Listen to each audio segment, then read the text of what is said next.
किसान साथियों राम राम। आशा और उम्मीद करता हूं कि आप सब ठीक ठाक हो। साथियों, आज हम चर्चा करने जा रहे हैं गुलाबी सुंडी के प्रकोप को कम कैसे किया जाए।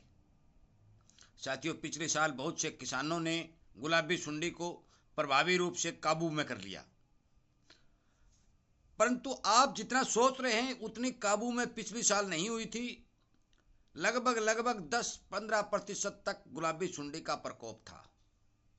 एक बात मैं और बता दूं कि जो स्प्रे मैंने गुलाबी सुंडी को कंट्रोल करने के लिए बताई थी, उस स्प्रे का बहुत ही बेहतर रिजल्ट था। बहुत से किसानों को फायदा भी हुआ, क्योंकि पेस्टिसाइड के उनके पैसे बच गए और 100-200 रुपये प्रति एकड़ की स्प्रे में उनको बेहद आसा पैसे की बचत हुई। परंतु जिन किसानों के खेत गांव के साथ लगते थे, नहर के साथ लगते थे या कोई चौड़ी सड़क रोड के साथ लगते थे, उन किसानों को गुलाबी सुंडी की मार सबसे ज्यादा पड़ी। वो क्यों पड़ी? और अब की बार जो सीजन आने वाला है, केवल 1-1.5 महीना बाकी रहा है।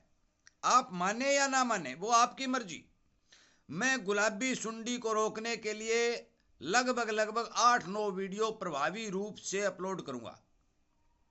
जो किसान मेरे द्वारा बताई गई बातों को ध्यान में रखकर काम करेगा, मैं गारंटी और विश्वास दिलाता हूं कि आपके खेत में गुलाबी सुंडी नहीं आएगी। ये आप पक्का इरादा कर लें। और आपका खर्च भी दूसरे पेस्टिसाइड छिड़कने वाले किसानों से केवल 30% होगा। यदि उनका 1000 लगेगा तो आपका 300 रुपये लगेगा। ये बात आप नोट कर लें। पहला वीडियो गुलाबी सुंडी के लिए बना रहा हूं, और इस वीडियो में जो मैं बात कहने जा रहा हूं वो ध्यानपूर्वक सुन लीजिए। साथियों, जिन किसानों के खेत गांव के साथ लगते हैं, नहर के साथ लगते हैं, उन किसानों को यह देख लेना चाहिए कि गांव में भी लकड़ियां पड़ी हैं और नहरों पर भी लकड़ियां पड़ी हैं। क्योंकि किसान जहां जहां नहर गुजरती है अपने खेत की बसंती काटता है, नहर पर डाल देता है। और गांव में भी बहुत से किसान अपने खाली प्लाटों के अंदर गांव के चारों ओर लकड़ियां डाल देते हैं, जो ट्रालियां भर भर कर डालते हैं। साथियों, होता क्या है कि उन सारे लकड़ियों के ढेर के अंदर गुलाबी सुंडी का अलर्ट मौजूद है। यह भी मैं आपको बता दूं कि जिन खेतों के अंदर बंसटियों के बड़े मिरडे लगे हुए हैं, उन खेतों के अंदर, वो मिरडों के अंदर भी गुलाबी सुंडी मौजूद है। ये 1000% सच्चाई है, कोई माने या ना माने। और जो समय आएगा और मैं आपको एक तरकीब बताऊंगा, उस तरकीब का इस्तेमाल करके आप देख लेना कि उसके अंदर कितनी गुलाबी सुंडी दिखाई देगी। और मैं उस लकड़ी के ढेर के साथ जाकर आपको दिखाऊंगा कि ये मौके पर ये निकल रही है और ये आपके नरमा में जा रही है। साथियों, उस गुलाबी सुंडी को कंट्रोल करने के लिए आपको करना क्या है, मैं जानकारी इसी तरह से बता रहा हूं। एक एक पॉइंट किसान को समझा रहा हूं। यदि समझ में आए तो ठीक, न कहा माने तो भाई क्या इलाज है। और इसीलिए कहता हूं कि यदि मेरे द्वारा दी गई जानकारी आपको पसंद आ रही है और आपको इस तरह की जानकारी मिलती रहे और आप फायदा उठाते रहे, तो चैनल को सब्सक्राइब करके इसके सामने वाली घंटी का बटन दबा लें, ताकि आपको समय पर वीडियो मिल जाए। साथियों, अब आप लकड़ियों को जहां जैसा करना है देख लेना, आपको कोई उसमें कीड़ा दिखाई नहीं देगा। क्यों नहीं दिखाई देगा? क्योंकि आप उस कीड़े को पकड़ नहीं सकते।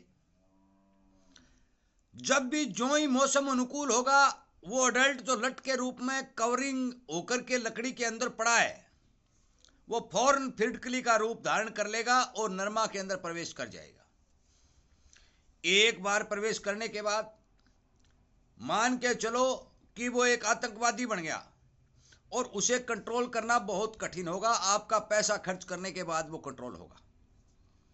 परंतु आप ऐसा क्या करें कि वो अडल्ट पहले फिड़कली बनने से पहले खत्म हो जाए।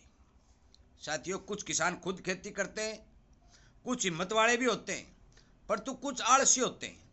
देखो भाई, खेती करने वाला हिम्मत वाला है, उसका तो पैसा नहीं लगेगा एक, और जो आलसी किसान है उसको 200-400 रुपए भाई खर्च करने पड़ेंगे। कैसे करने पड़ेंगे? साथियों, गुलाबी सुंडी को रोकने के लिए पहला कदम यह है कि अपने आसपास के जहां भी जो बसंतियों के मिरडे पड़े उनका प्लेटा मरा दो, बस। चाहे ट्रैक्टर बैक लगा के उसको पलट दो, जैसे कैसे भी।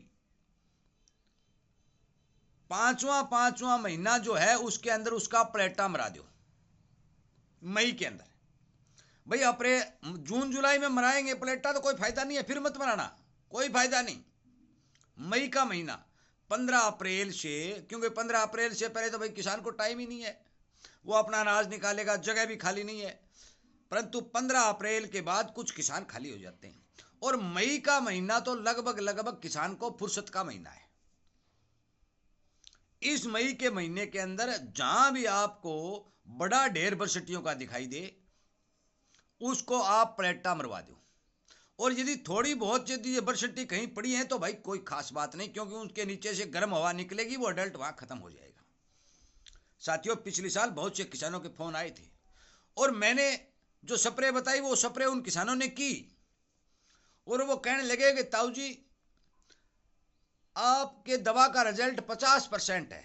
मैंने उनसे ये बात पूछी कि आपका खेत कहाँ है, आप 50% बता रहे हो तो आपका खेत कहाँ है? बोले हमारा खेत तो गांव के साथ लगता खेड़ा है। तो आप अपने खेत में खड़े हो गया?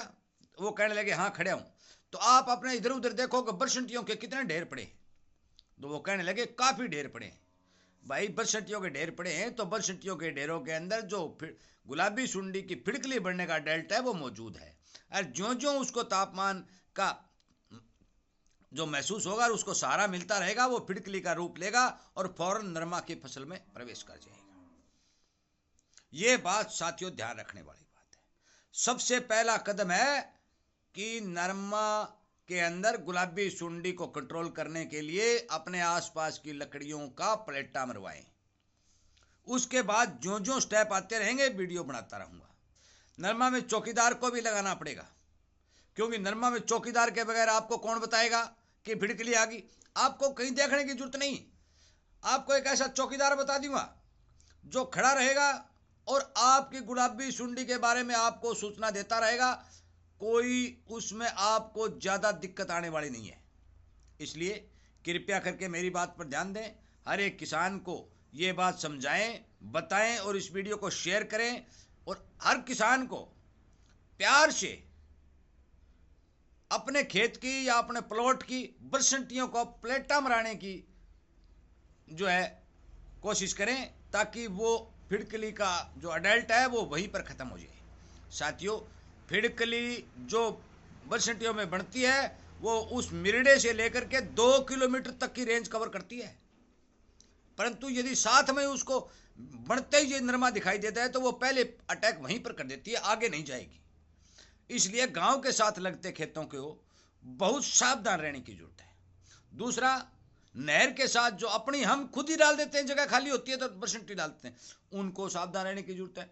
तीसरा, जिन खेतों में सड़क निकली हुई है तो सड़क के ऊपर भी हम बरसंटी डाल देते हैं, उनको भी। और चौथा, जिन खेतों के अंदर मिरड़ा है तो मिरड़ा तो भाई 4-5 एकड़ के बीच में लगता है तो उसके अंदर फिड़कलियां या अडल्ट जो है कम पाए जाते हैं, परंतु उसको भी यदि पलटा बना देंगे तो हमें इस कदम में सफलता मिलेगी।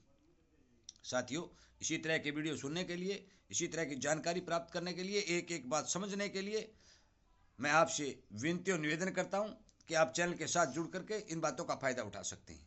किसान साथियों तक शेयर जरूर करें, ताकि उन सभी किसानों को इन बारे में पता चले कि फिड़कली कहां से शुरू होती है और कहां तक जाती है। वीडियो सुनने के लिए, लाइक और शेयर करने के लिए आप सबका धन्यवाद करते हुए मैं इस वीडियो को विराम देता हूं, और उम्मीद करता हूं कि आप मेरे द्वारा बताई गई बातों के ऊपर अमल करके अपने खेत की गुलाबी सुंडी संपूर्ण रूप से कंट्रोल करेंगे। आपका बहुत बहुत धन्यवाद।